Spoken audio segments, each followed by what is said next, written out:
Ayan, good afternoon po ulit. Bago po ako magsimula, gusto ko munang tanungin po kayo, yes or no lang, or taas kamay. Sino po ba dito, taas kamay, sino po ba dito ang nakasakit na ng kapwa? Sino naman po dito yung nasaktan na ng kapwa natin? Mga na-offend na yan. So, ibig sabihin, makaka-relate po kayo sa topic natin today, di po ba? So, handa na po ba kayong ma-offend sa sasabihin ko? So, eto na po. Let's talk about forgiveness. Ayan. Gamot sa mga nasasaktan at dugo ang puso, di ba? It's God who can cure us, who can heal us.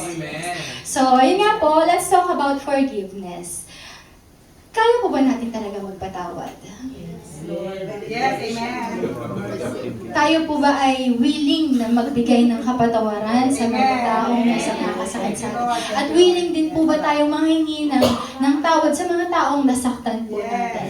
Gaano ba kahalaga ang forgiveness spiritually sa atin?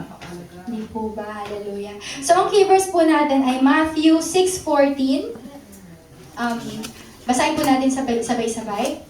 Sapagkat tawad ninyo ang nagkakasala sa inyo, patatawarin kayo ng inyong Amang nasa langit. Hallelujah.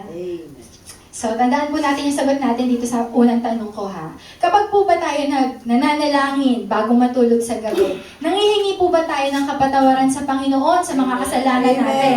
Amen. Madali po bang gawin yon? Madaling gawin, sabi niyo po. Okay. Sabi nga dito sa 1 John 1:9, kung ipapahayag natin ang ating mga kasalanan, maaasahan nating ipapatawad sa atin ng Diyos ang mga ito, at lilinisin tayo sa lahat ng ating mga kasamaan sapagkat siya ay matuwid. Ang ating Diyos na dakila ay matuwid. Second question po, pag tayo ba'y nagkakasala sa iba, agad-agad po ba tayo nagsusorry sa kasalanan natin? Hindi.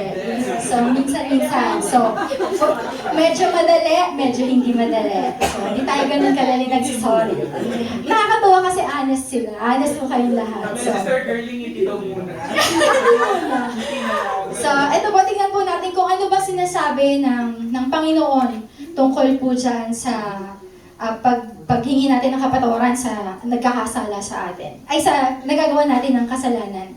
So, yun, sabi sa Romans 14:19, pagsikapan natin gawin ang mga bagay na makapagdudulot ng kapayapaan at makapagpapatibay sa isa't isa. So, ibig sabihin, we have to apologize sa mga taong nagawan natin ng hindi maganda right away. Diba? Kasi tayo nagkasala eh. So, kailangan natin talaga mag-sorry, diba? We should be humble. Tinuturo ng Panginoon na tayo ay maging humble. Humility ay mahalaga sa ating buhay spiritually, diba? At saka isipin na lang natin na kapag tayo nakakasakit sa kapwa natin, hindi lang yung kapwa natin na nasaktan natin. Nasasaktan din natin si God. Kaya kailangan natin mag-sorry sa kapwa natin at mag-sorry kay God. Diba? Because dalawa yung nasasaktan natin. Hindi po ba? Isa pa, huwag nating hayaang kainin tayo ng pride. Hindi tayo agad-agad nagsusorry kasi ang taas-taas ng pride natin. Huwag nating hayaang kainin tayo ng pride dahil yung pride na yun, yung magiging dahilan, magiging sagabal sa ating relationship sa Panginoon. Amen po ba? Amen. O, diba? O, so, madali nang manghingi ng sorry pag nagkakasala tayo? Amen. Hindi ba din? So, number 3. Pag may nakasakit sa atin, kaya ba nating magpatawad? O, ito naman, kung tayo ba nasaktan, kaya ba nating magpatawad agad-agad? Hindi madali. Hindi. Mahirap. Honestly speaking, hindi ganun kadaling magpatawad sa mga taong nakasakit. Paano kasi involved na yung emotion natin eh. Di po ba? Involved na yung emotion natin at nilalamon tayo ng emotion natin. At alam natin ito ay mali. Amen? Ano po ba, di ba? Minsan nakakapagpatawad tayo pag sinabing mag-sorry daw tayo. O sige, mag-sorry tayo. Pero hindi naman galing sa puso. Saan galing? Sa puso lang. Di ba? Bakit kayo hindi mabilis magpatawad? May mga tanong dyan. Paano? Hindi naman nangihingi ng sorry. Bakit nating patatawarin? Tama? O, diba? Ito ngayon ang kasagutan ng Biblia, sa kasagutan ng Panginoon doon sa Yung mga hindi nagsusorry, dapat bang patawarin, di ba? Sabi sa Romans 5:8, while we were sinners, Christ died for us. O anong connection? O, di ba? It's plain and clear, di ba? Tayo hindi nagsorry sa Panginoon. Pero si God gumawa ng initiative para patawarin tayo kasi nga makasalanan tayo. Hindi tayo nanghingi ng kapatawaran sa Panginoon. Pero ito si God, oh. He gave the initiative. He gave the initiative to give His Son, Jesus Christ, to die for our sins. Amen? So that's what we should do. We should have the initiative to ask for an apology sa mga taong nagawan natin ng hindi maganda. Mapamaliit o mapamalaki, mag-sorry tayo agad. Sorry na. So ganun, mag-sorry tayo. Mag-sorry tayo agad, di ba? Ayun nga, hindi ganun kadaling magpatawad sa mga taong hindi naman nanghihingi ng apology sa atin. Pero kung pakikinggan natin kung ang sinasabi ng Panginoon sa atin, kung pakikinggan natin kung ano yung tinuturo ni God, ni Lord sa atin about forgiveness, magiging madali ito para sa atin. Amen? Yes, amen. Hallelujah. O ito na, next tanong natin. Paano kung yung offender, yung nagkasala sa atin, hindi naman karapat dapat patawarin? Paano kung malala na? Ano ba yung mga malalang kasalanan na ang hirap-hirap patawarin? Parinig nga po ako. Sample. Mandoloko. Pumatay. Ano po ba? Ano pa po? Panglalait somehow. Para kay Sister Girlie, mahirap ito. Chinismis, ayan, di ba? Inagaw ang mahal mo, di ba? Winasak ang kinabukasan mo, sinira ang pagkatao mo, di ba? Ang hirap-hirap niya, di ba? Ano pa ba? Yung mga sugat na sobrang sakit, sobrang lalim na ginawa sa'yo ng kapwa mo na hindi mo mapagaling, hindi siya karapat dapat patawarin, di ba, no? Tama? Sister Colleen? Ang hirap diba? Yun nga. Hindi worthy. Pero ang tanong, tayo ba karapat dapat patawarin ng Panginoon sa mga ginagawa nating kasalanan? Hindi rin, diba? But, still, pinatawad tayo ng Panginoon. Diba? Still, we have to forgive. Sabi sa Efeso 4:32, maging mabait at maunawain sa isa't isa, magpatawaran tulad ng pagpapatawad ng Diyos sa pamamagitan ni Kristo. Amen! Yes. Be like Christ, sabi ng Panginoon. Maging katulad daw tayo ni Hesus Kristo. Sinabi sa 1 Peter 2:23, nang si Jesus ay nang si Jesus ay alipustahin, hindi siya gumante, nang siya ay pahirapan, hindi siya nagbanta, nanalig siya sa Diyos na makatarungan. Ang ating Panginoon ay makatarungan. Wala sa kamay natin yung pag-iigante, wala sa kamay natin yung judgment, wala sa kamay natin yung paghuhusga at pagpaparusa. Nasa Panginoon. So let us give it back to Jesus. Let us give it back to God. Hayaan natin si God yung mag-judge. Amen? So, ito na naman tanong, ganun-ganun na lang yun? Patatawarin natin, tapos magkakasala na naman, tapos patatawarin, ulit-ulit na naman? Sirang plaka na naman? Sino dyan yung mga paulit-ulit? Yung mga mag-asawa na nagloloko, tapos patatawarin, magloloko, patatawarin. Yung mga estudyante, o diba? Diba? Yung mga estudyante na mangongopya, mangongodigo, patatawarin, paulit-ulit, hindi ba? Yung mga chismosa, yung mga naninira, pinatatawad, pero maya-maya, eto na naman, chika na naman sa kanto, chika na naman sa Facebook, hindi po ba? Ano pa? Yung mga nangungutang ay hindi nagbabayad. Walang pambayad, patatawarin, uutang ulit, uutangin ba ulit? O, diba?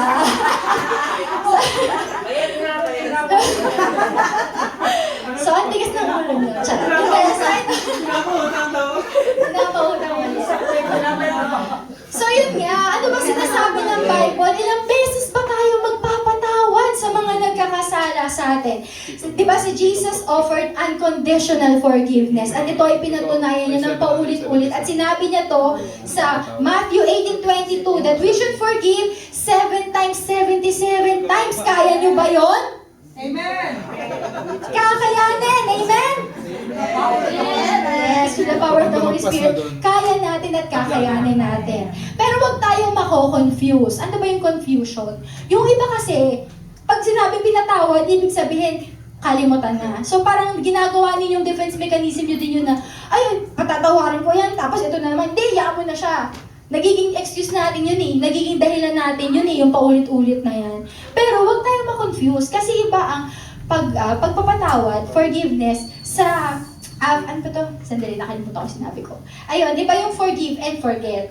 So, we should forgive, but it's okay not to forget. Kasi katulad nito, di ba? Tayo ay human eh. So, basic human instinct natin na kapag tayo ay nasaktan, ayaw na nating masaktan ulit. Kaya hindi natin nakakalimutan yung mga nararamdaman natin sakit na ibinigay ng kapwa natin. Ayaw na nating mautangan ulit kasi hindi na nga tayo papayaran. Di ba? So, hindi na tayo mamumutang, magpapautang ulit dun sa tao. Kasi nga, meron tayong human instinct. Pero, hindi naman tayo Diyos.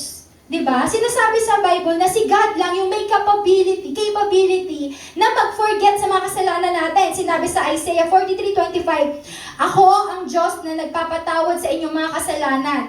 Dahil sa pag-ibig, aking nilimot ang inyong pagsalansang." So si God lang yung may capacity to forget all our sins. Sinabi din niya sa Hebreo 10:17, "Hindi ko na aalalahanin pa ang kanilang mga kasalanan at mga kasamaan." So wag natin i-claim na kaya nating mag-forgive and forget. It's okay to forgive and not forget. Hindi necessary mag-forget. Because God is the only one who is capable of forgetting. But still we can pray that God heal us, diba? God help us to forget, diba? Alisin yung mga kabigatan, burahin tong mga hinanakit na to na hindi natin malimut-limutan. Amen? Diba? You can set boundaries naman eh. Kung halimbawa, mapatawad natin yung tao, katulad nga niyan, nangutang, patawarin mo, di ka binyaran, okay lang. Pero syempre, matututo na tayo. Doon sa mga masasakit na nangyari, matututo tayo ng lesson. Di po ba? Kung tayo ay naglolo ko, di ba? Mapapatawad natin. Patatawarin na pa ulit-ulit kasi mahal natin. Amen. Pero hindi natin makakalimutan. Kaya mapatayan na natin yung Facebook. So, di ba? May matututunan tayong lesson and you can set boundaries, di ba? Huwag tayong maging masukista na paulit-ulit tayo sasaktan, okay lang. So, dapat may gagawin talaga tayong step, di ba? And forgive through your heart. Pagpatawad tayo galing sa puso, di ba? You can stay at distance naman eh. Pwede kayong dumistansya, pero pwede kayong magpatawad kahit kayo dumistansya. Hayaan natin na si God yung mag-work. Allow God to work and lead us to initiate restoration. Amen po ba? Diba? Ilapit natin kay God and i-cast natin kay God lahat ng burdens ng mga pain na to na ginawa ng kapwa natin. Somehow, minsan di naman talaga nila sinasadya. Pero pag paulit-ulit na, magtaka na kayo. Joke. Sa kanila talaga nakatingin. So, ito na. Napatago na siya. Lulubog na ba? Why we should forgive someone even if the person is not sorry. So, bakit natin patatawarin yung mga kapwa natin? Yung isang tao na nagbigay sa atin ng hinanakit, kahit hindi naman siya nagsusorry. Ano bang mangyayari? Ano bang mapapala natin? Number one, it helps us to be more like Christ. Diba? Katulad ng sinabi ko kanina, mini-mirror natin si Jesus Christ kapag tayo nagpapatawad. Kasi nga si Jesus Christ, diba, pinatawad niya na tayo agad. At habang pinapako siya sa krus, diba sinabi niya, nung sa cross ng Calvario, sinabi niya na, "Forgive them for they do not know what they are doing." So, be like Christ. Pangalawa, we should forgive someone because it brings us closer to God. At ang pagpapatawad is an act of obedience. Sinabi sa 1 Samuel 15:22, "To obey is better than sacrifice." Ang pagsunod sa Panginoon, sa utos ng Panginoon, ay mas mahalaga kaysa sa mga handog na ibinibigay natin. Mas kinalulugdan ng Panginoon na sundin natin siya sa kanyang mga utos. Amen po ba? Amen. Pangatlo, yun nga, we should forgive someone because God forgave us too. Katulad na lang ng key verse natin, di ba? Sapagkat kung pinatatawad ninyo ang mga nagkakasala sa inyo, patatawarin din kayo ng inyong amang nasa langit. At alam natin makasalanan tayo, amen? So, yun nga, we should forgive others. Number 4, holding on to pain will only hinder true healing that comes from God. Yung relationship natin kay God, mahihinder. Yung true healing, mahihinder kung hindi tayo matututong magpatawad sa kapwa natin. Amen? Yes. Amen. Hallelujah. Number 5, forgiveness is about your freedom. Ang pagpapatawad ay tungkol sa kalayaan ng puso mo. Yes. ikaw yung makakalaya, hindi yung taong naka-offend sa'yo. Forgiveness is about your spiritual life and not the spiritual life of the person who offended you. Amen? And trusting God to heal you ay napakahalaga sa buhay natin. Dahil hindi natin mapapagaling ang sarili natin. Hindi natin mapapagaling ang puso natin. At walang doktor ang magpapagaling sa mga puso nating nasaktan, kundi ang Panginoon lang. Amen? Hallelujah. Isa pa, it is your responsibility eh. It is your responsibility to move forward. Kaya kailangan talaga natin magpatawad kahit na mahirap. Kailangan natin gawin yun. And number 6, yung mga kasalanan ng iba, yung mga nakagawa ng kasalanan sa atin, it's not about our sin eh. It's about their sin to God. So, hindi na nasa atin yung mag-sorry sila, bahala na sila, mananagot sila kay God eh.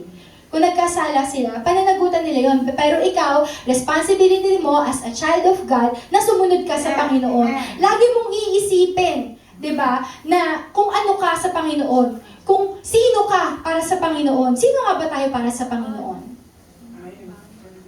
We are a child of God. We are God's children. And nasa God's children, kailangan natin, again, mag-obey. Amen po ba? Yes, amen. Hallelujah. And lastly, why we should forgive someone who truly hurts us, who nasinaktan tayo ng sobra-sobra. Bakit natin kailangan patawarin yung tao na yun? Bakit kamo? Kasi, mahal din sila ng Panginoon. Yes, amen. Katulad natin, mahal tayo ng Diyos. So, ikaw, at yung mga taong nakapanakit sa atin, mahal din ng Diyos yun. So, kung mahal yun ng Diyos, dapat mahal din natin sila at patawarin din natin sila. Amen? Sabi nga, forgiveness is the best form of love. At pinakita yun ng Panginoon sa John 3:16, when He gave His only Son, at Jesus Christ died on the cross for us. Diba? He sacrificed for us to save us. Diba? It is the best form of forgiveness. Diba? Love. Diba? Paano nga ba magpatawad? Meron akong nilistang 5 basic steps on how to forgive, even if it's hard to forgive. Still, you can forgive. Diba? Through the power of the Holy Spirit, we still can forgive. Number 1, uncover your anger. So mamayang gabi, pag uwi natin, bago tayo matulog, lista nyo or isipin nyo, sino-sino nga ba yung mga taong nakasakit sa akin?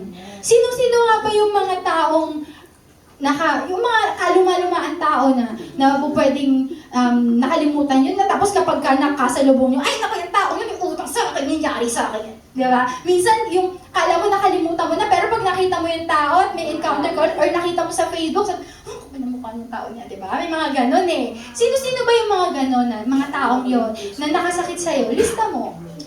List them all. Tapos isipin mo, kailan ka pagalit sa kanila? Kahapon lang ba? Last week? Last month? Last year? 10 years ago? O kakapanganak mo pa lang? O nung bata ka? Isipin mo, ilista mo siya. Di ba? Nakaka-relate siya. And then, number 2, decide to forgive. Pag-desisyonan yung patawarin yung tao na yun. Di ba? Because holding on to anger doesn't hurt your offender. Holding on to anger ay parang wala lang naman doon sa offender, baka nga nakamatayan niya na yun, hindi niyo pa napapatawad. And yung offender na yun, baka mamaya wala lang yun sa kanya, pero kayo sakit na sakit. Or somehow, baka yung offender na yun, wala naman pakialam kung galit kayo, pero kayo ang bigat-bigat ng dinadala ninyo, di ba? So you have to forgive. Decide to forgive. Di ba? So yun nga, yung pag-hold dun sa dun sa mga galit o hurt dun sa puso nyo, pain sa puso nyo, will only prolong your agony. So, talagang napakahalaga na mag-forgive tayo. Decide to forgive, di ba? The burden is in you. It only hurts you, not your offender. Yes. Hallelujah. Then number 3, work on forgiveness. I-reframe ninyo. Kasi somehow, baka itong tao na to, ang iniisip nyo, galit ako sa taong to, hindi ko to kayang patawarin kasi ganito siya, ganyan yan. Bakit hindi natin i-reframe? Baka naman itong taong to, kaya ganito yung nagawa sa akin, kasi hindi niya alam na mali to. Baka naman itong taong to, kaya ganito yung nagawa sa akin, kasi dating ginanon din siya, akala niya tama, or naghihiganti siya tungkol sa ibang tao. Baka naman itong tao na to, for example, bullying, baka naman ginagamit niya itong defense mechanism para mapagtakpan yung kanyang nakaraan. Biktima rin pala siya. Diba? I-reframe natin. Baka naman itong taong to kailangan ng maraming panalangin, kaya ako ginanito, kasi kailangan ko siyang ipag-pray as Christian responsibility ko. Ipag-pray ko tong tao na to kasi makasalanan to at sinaktan ako nito. Amen? Amen. Diba? So, yun, let's work on forgiveness and reframe natin kung ano ba yung mas maganda, yung work on positive side, kung bakit tayo nasaktan, ano yung dahilan. Kasi lahat naman na nangyayari sa atin may dahilan. So, look unto God and tingnan natin kung anong dahilan, yung magandang dahilan na po pwedeng maging useful tayo as Christian. Amen? Amen. Number 4, release from emotional prison, from emotional bondage. Ano nga ba yun? Paano tayo makaka-release sa emotional bondage, sa emotional prison na kinalalagakan natin? Forgive yourself. Diba? Patawarin yung sarili nyo. Patawarin yung sarili nyo kasi inalaw nyo na sinaktan kayo ng tao sa matagal na panahon na pwede nyo namang kalimutan at i-cast kay God. Amen? Patawarin nyo yung sarili ninyo kasi ang tagal na panahon na hindi nyo hininga ng tulong ang Panginoon para pagalingin ang puso nyo sugatan. Amen? Hallelujah. Number 5, pray and surrender your emotional leftovers. Ano yung emotional leftovers? Ito yung galit sa iba. Ito yung condemnation ng iba, persecution ng iba, yung mga daladalahin natin, yung mga failure natin, yung mga regrets natin na bit pa natin hanggang ngayon at hindi natin mabitaw-bitawan. Diba? Pray and surrender it all to God. Kasi sabi nga, di ba, sabi ng Panginoon, tayo ay binago na niya sa pamamagitan ni Jesucristo. So, panghawakan natin yung pagbabago na yun. At hindi tayo magbabago at hindi natin ma-follow ang Panginoon kung hindi natin bibitawan itong mga basurang ito. Di ba? And then, yun nga, bitawan at ibigay natin sa Panginoon ang mga natitirang galit at hinanakit sa puso natin ang binigay sa ng kapwa natin. I-release natin ang lahat sa Panginoon, lahat ng kabigatan ng galit sa puso natin, di ba? And forgive yourself. Forgive yourself and surrender your own failures and regrets na nag-hold back sa inyo. Patawarin niyo yung sarili ninyo, hindi yung minsan naiisip natin na ay, kung naging ganito sana ako, nagtapos sana ako ng pag-aaral, iba sana yung mundo ko ngayon. Ay, kung hindi ko siguro binrake yun, mas maganda buhay ko ngayon. Minsan may ganun tayo may mga regrets tayo na, ay, kung ganito yung naging decision ko, di sana, ganyan. So, ang dami nating sana. So, forgive yourself. Kasi it's the thing of the past. At yung mga garbage sa nakaraan, kailangan din natin yung garbage past. Kailangan, wag tayong mag-look back. Lahat ng mga negatibo at pangit na nangyari sa buhay natin, kailangan nating bitawan at huwag nang tignan, huwag nang palingalinga. Let us look unto Jesus. Huwag tayong kumaliwa, huwag tayong kumanan. Kasi mahalaga talaga na patawarin natin ang sarili natin. Tigilan nating saktan ang sarili natin ng paulit-ulit sa pag-look back dun sa nakaraan na hindi natin malimut-limutan at mabitaw-bitawan. Amen? Amen. Hallelujah. Amen. And then the next thing is pray that God bless us. Pray that God bless us and also pray to those person who hurt us, to bless them also. Yes, amen. Kailangan nila yon at mas kailangan nila yon. At bilang Christian, mas kailangan natin gawin yun para sa kanila. Amen? Yes, amen. Hallelujah. And also pray for God's healing. Kasi katulad nga ng sinabi ko kanina, hindi natin kayang pagalingin ang sarili natin. Kailangan natin ng tulong ng Panginoon para tayo ay gumaling. Magmula dun sa kaliit-liitan, kabulok-bulokang sugat na nasa puso natin hanggang sa mga recent pains na naramdaman natin, hindi natin mapapagalingan. Only God can help us heal those wounds in our hearts. Diba? And pray that God helps us to walk in peace, with joy and strength. Hindi po ba? And pray that God teach us to be more kind and compassionate. Kasi napakahalaga nun Bilang Kristiyano, kailangan nating maging mabait at maging compassionate towards others. Napakahirap gawin yun, pero yun nga, sa tulong ng Panginoon, madali yun Madali yun. At isa pa, katulad ng tinanong ko kanina, di ba? Ang unang tanong ko sa inyo, do we ask forgiveness when we pray to God? Sabi niyo madali, di ba? Every night nangihingi kayo ng kapatawaran sa mga pagsalansan na ginawa ninyo.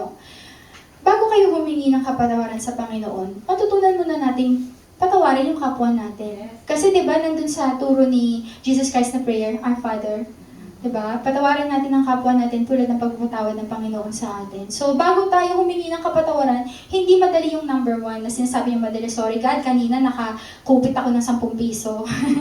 Hindi ganun kadali mahingi ng sorry sa Panginoon kung ikaw mismo hindi ka marunong mag-sorry sa mga kasalanan mo. Kung ikaw mismo hindi ka marunong magpatawad sa mga taong nagkasala sa'yo.